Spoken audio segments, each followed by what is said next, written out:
Assalamualaikum warahmatullahi wabarakatuh. Perkenalkan, nama saya Siti Lydia Mulidewati dengan NIM 233081101. Saya dari program studi administrasi bisnis kelas 2A. Kali ini saya akan memaparkan satu materi mengenai Undang-Undang Dasar 1945 sebagai Konstitusi Negara Indonesia dengan dosen pengampu Ibu Eriska Ginalita Dwi Putri, SH.MH. Selamat menyaksikan dan semoga video ini dapat bermanfaat untuk teman-teman semua, dan tentunya saya berharap bisa mensupport saya lebih bagus lagi. Jika ada saran dan kritikan untuk saya, bisa komen di bawah ini. Terima kasih. Nah, baik, yang pertama di sini ada pengertian. Undang-Undang Dasar 1945 adalah suatu hukum dasar tertulis atau konstitusi negara yang menjadi dasar dan sumber dari peraturan-peraturan lain atau perundang-undangan lain yang berlaku di wilayah Negara Kesatuan Republik Indonesia. Pengertian Undang-Undang Dasar 1945 sebagai konstitusi negara bersifat mengikat. Undang-Undang 1945 berisi norma-norma, kaidah, aturan atau ketentuan yang harus dilakukan dan ditaati oleh semua komponen negara. UUD 1945 bersifat sebagai hukum tertinggi sehingga jadi pedoman hukum bagi setiap peraturan perundangan di bawahnya. Konstitusi adalah salah satu norma hukum di bawah dasar negara. Dalam arti luas, konstitusi adalah hukum tata negara, yaitu keseluruhan antara dan ketentuan hukum yang menggambarkan sistem ketenagakerjaan suatu negara. Dalam arti tengah, konstitusi adalah hukum dasar, yaitu keseluruhan aturan dasar baik yang tertulis maupun yang tidak tertulis. Dalam arti sempit, konstitusi adalah undang-undang dasar, yaitu satu atau beberapa dokumen yang membuat aturan-aturan yang bersifat pokok. Dengan demikian, konstitusi bersumber dari dasar negara. Isi norma tersebut bertujuan mencapai cita-cita yang terkandung dalam dasar negara. Ada pula fungsinya. Konstitusi memiliki fungsi khusus untuk menentukan dan membatasi kekuasaan negara, serta menjamin dan melindungi hak-hak warga negara dan hak asasi manusia atau biasa kita sebut dengan HAM. Kekuasaan tersebut harus memiliki batasan yang tegas, dan dengannya penguasa diharapkan tidak memanipulasi konstitusi untuk kepentingan kekuasaannya sendiri, sehingga hak-hak warga negara akan terlindungi. Adapun tujuan dan fungsi konstitusi dalam sebuah negara berubah dari zaman ke zaman. Pada masa peralihan dari negara feodal monarki atau oligarki ke demokrasi, fungsi konstitusi adalah sebagai benteng pemisah antara rakyat dengan penguasa yang kemudian secara bertahap berfungsi sebagai alat rakyat dalam memperjuangkan kekuasaannya melawan golongan penguasa. Kemudian, seiring berkembangnya zaman di dunia barat, fungsi konstitusi adalah penentu batas wewenang penguasa dan menjamin hak rakyat untuk mengatur jalannya pemerintahan. Kemudian, dengan kebangkitan paham kebangsaan, kekuatan pemersatu, dan kelahiran demokrasi sebagai paham politik, konstitusi menjamin alat negara untuk konsolidasi kedudukan hukum dan politik. Hal tersebut guna mengatur kehidupan bersama dan untuk mencapai tujuan konstitusi, yakni cita-citanya dalam bentuk negara. Adapun di sini tujuan konstitusi menurut para ahli. Menurut Jimli Asidiki, pada umumnya hukum memiliki 3 tujuan pokok, yaitu 1. Keadilan atau justice, sepadan dengan keseimbangan, kepatutan, dan kewajaran. 2. Kepastian atau certainty atau Sicherheit berkaitan dengan ketertiban dan ketentraman. 3. Kegunaan atau utility yang diharapkan dapat menjamin bahwa semua nilai akan mewujudkan kedamaian hidup bersama. Pada dasarnya, konstitusi adalah hukum yang tingkatnya dianggap paling tinggi. Sehubungan dengan itu, sebagai hukum tertinggi, tujuan dibentuknya konstitusi adalah untuk mencapai dan mewujudkan tujuan yang tertinggi, yakni keadilan, ketertiban, perwujudan nilai ideal seperti kemerdekaan, kebebasan, kesejahteraan, dan kemakmuran bersama, sebagaimana dirumuskan sebagai tujuan bernegara oleh para pendiri negara, the founding father and mother. Sebagai contoh, terdapat 4 tujuan negara Indonesia sebagaimana yang tercantum dalam alinea keempat pembukaan Undang-Undang Dasar 1945. Keempat tujuan itu diantaranya 1. Melindungi segenap bangsa Indonesia dan seluruh tumpah darah Indonesia. 2. Memajukan kesejahteraan umum. 3. Mencerdaskan kehidupan bangsa. 4. Ikut melaksanakan ketertiban dunia berdasarkan kemerdekaan, perdamaian abadi, dan keadilan sosial. Sehubungan dengan itu, maka beberapa ahli merumuskan tujuan konstitusi seperti merumuskan tujuan negara, yaitu negara konstitusional atau negara berkonstitusi. Dan di sini ada menurut J. Barents, terdapat ada 3 tujuan negara, yaitu 1. Untuk memelihara ketertiban dan ketentraman. 2. Untuk mempertahankan kekuasaan. 3. Untuk mengurus hal-hal yang berkenaan dengan kepentingan umum. Maurice Haurio menegaskan bahwa tujuan konstitusi adalah untuk menjaga keseimbangan antara ketertiban, kekuasaan, dan kebebasan. Kebebasan individu warga negara harus dijamin, namun kekuasaan negara juga harus berdiri tegak sehingga tercipta sebuah tertib bermasyarakat dan bernegara. Ketertiban juga akan terwujud apabila dipertahankan oleh kekuasaan yang efektif. Kemudian yang terakhir, di sini ada menurut G.S. Diponolo menjelaskan tujuan konstitusi ke dalam 5 kategori berikut. 1. Kekuasaan. 2. Perdamaian, keamanan, dan ketertiban. 3. Kemerdekaan. 4. Keadilan. 5. Kesejahteraan dan kebahagiaan. Dengan demikian, dapat disimpulkan bahwa fungsi konstitusi adalah untuk menentukan dan membatasi kekuasaan negara. Kekuasaan tersebut harus memiliki batasan yang tegas agar penguasa tidak memanipulasi konstitusi untuk kepentingan kekuasaannya.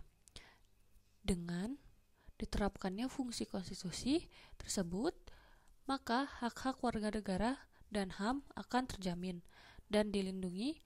Adapun tujuan konstitusi adalah untuk mencapai keadilan, ketertiban, kemerdekaan, serta menjamin kesejahteraan masyarakat umum.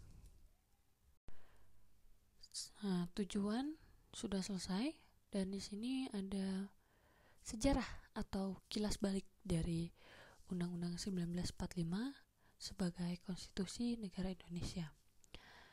Nah, sehari pasca kemerdekaan, yakni tanggal 18 Agustus 1945, Undang-Undang 1945 berhasil disahkan sebagai konstitusi melalui sidang panitia persiapan kemerdekaan.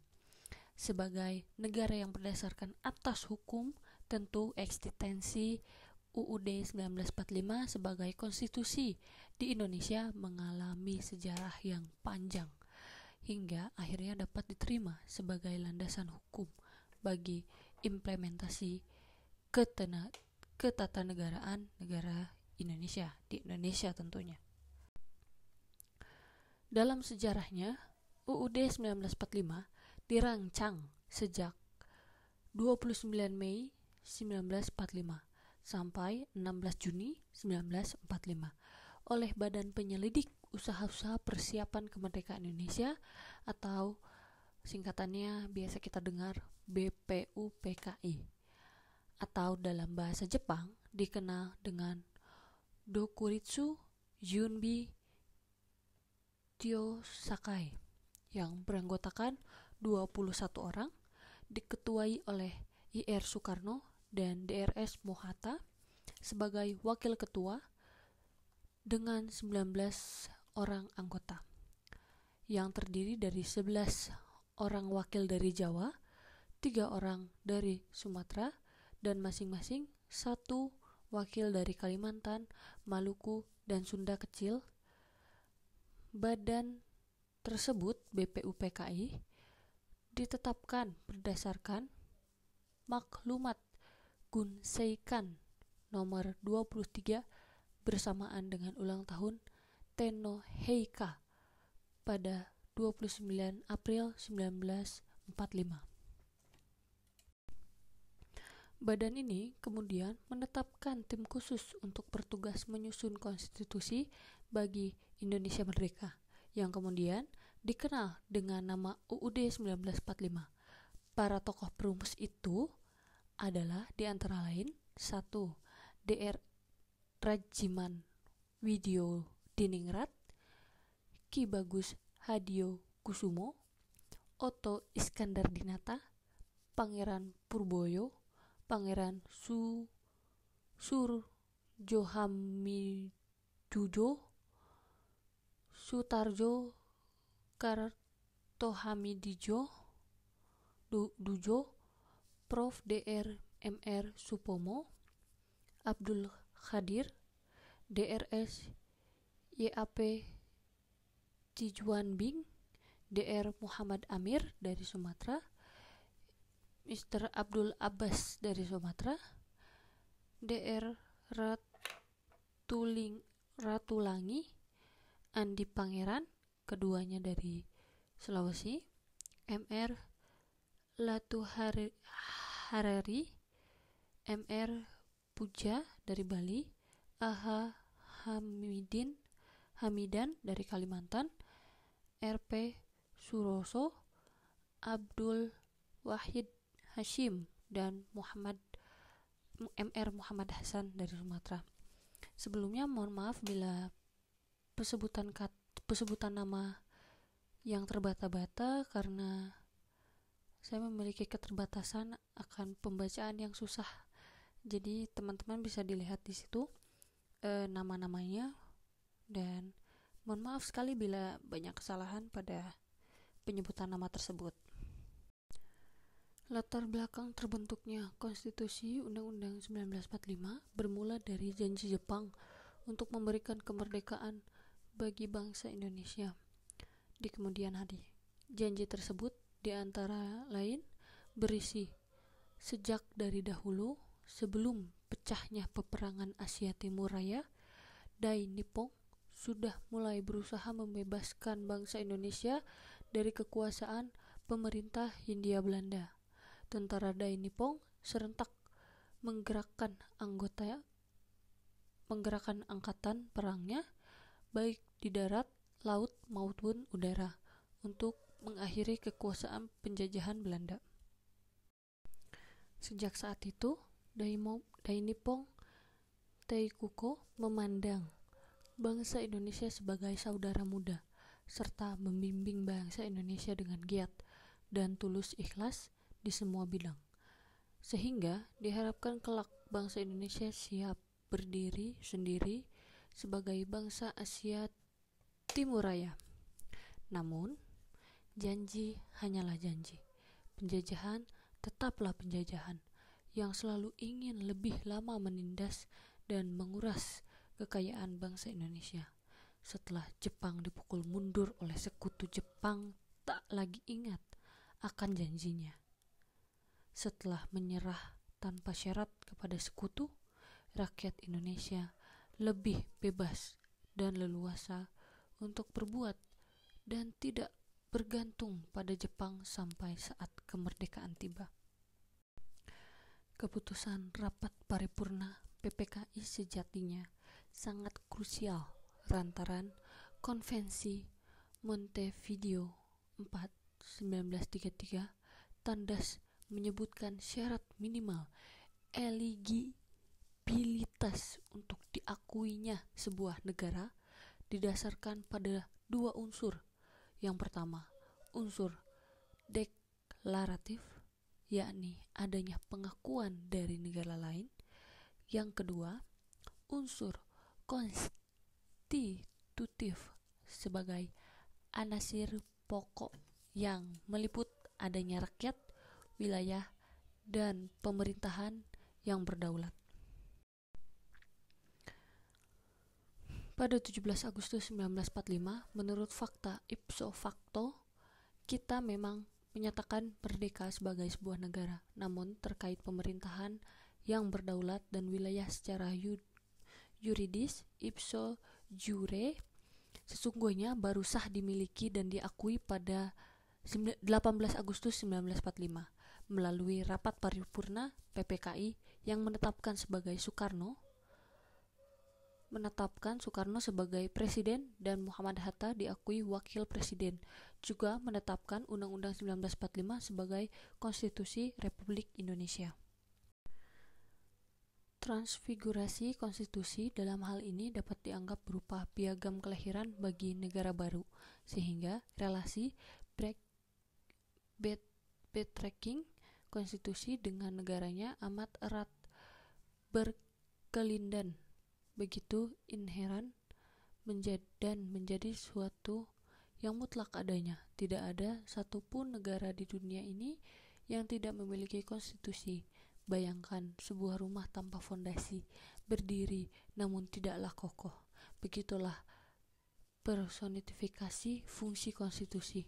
Ia menopang dan menjamin tegak kokohnya rumah besar yang bernama negara. Kemuliaan konstitusi itu pula lah yang menjadikannya sebagai basic law dan the higher law. Dalam konstitusi tersebut terdapat pula cakupan pandangan hidup dan inspirasi bangsa yang memilikinya. Dari dalil tersebut, konstitusi kemudian dijadikan sebagai sumber hukum yang utama, sehingga tidak boleh ada satupun peraturan perundang-undangan yang bertentangan dengannya. Kelahiran UUD 1945 ada puluhan tahun silam. Pada puluhan tahun silam, sesungguhnya merupakan klimaks perjuangan bangsa Indonesia, sekaligus sebagai karya agung dari para pendiri bangsa. Keistimewaan suatu konstitusi terdapat dari sifatnya yang sangat luhur, dengan mencakup konsensus tentang prinsip-prinsip esensial dalam bernegara.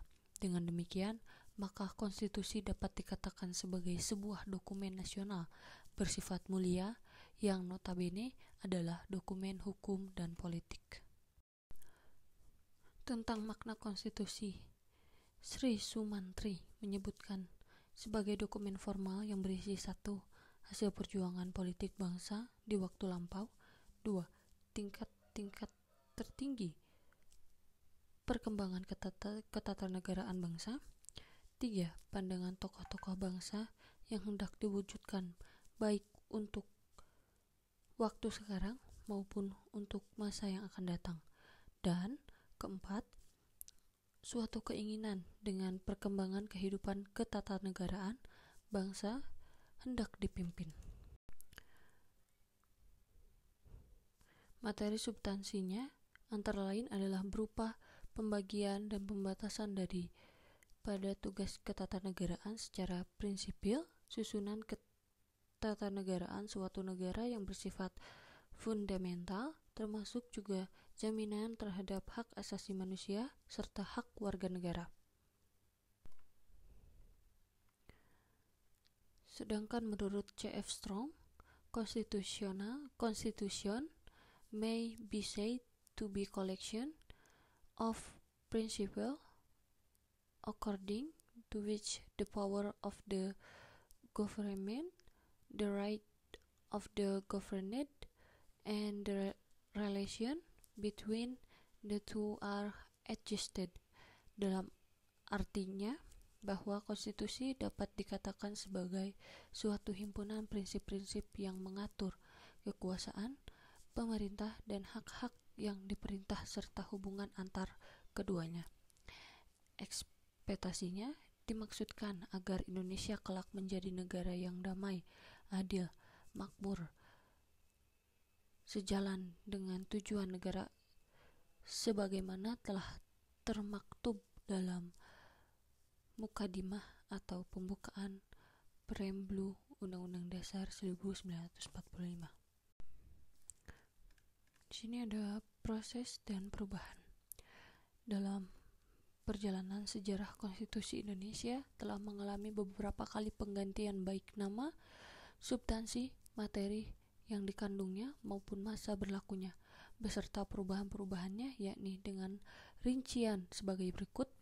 Yang pertama, Undang-Undang Dasar 1945, 18 Agustus 1945 sampai 27 Desember 1949. Yang kedua, Konstitusi Republik Indonesia Serikat 27 Desember 1949 sampai 17 Agustus 1950. Yang ketiga, Undang-Undang Dasar Sementara Republik Indonesia 1950 dari 17 Agustus 1950 sampai 5 Juli 1959. Yang keempat, Undang-Undang Dasar 1945 5 Juli 1959 sampai 19 Oktober 1999.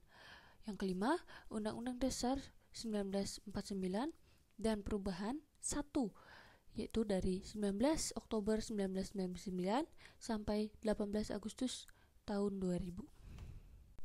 Yang keenam, Undang-Undang Dasar 1945 dan perubahan 1 dan 2, 18 Agustus tahun 2000 sampai 9 November 2001. Yang ketujuh, Undang-Undang Dasar 1945 dan perubahan 1, 2, dan 3, 9 September 2001 sampai 10 Agustus 2002. Yang kedelapan atau yang terakhir, Undang-Undang Dasar 1945 dan perubahan 1, 2, 3, dan 4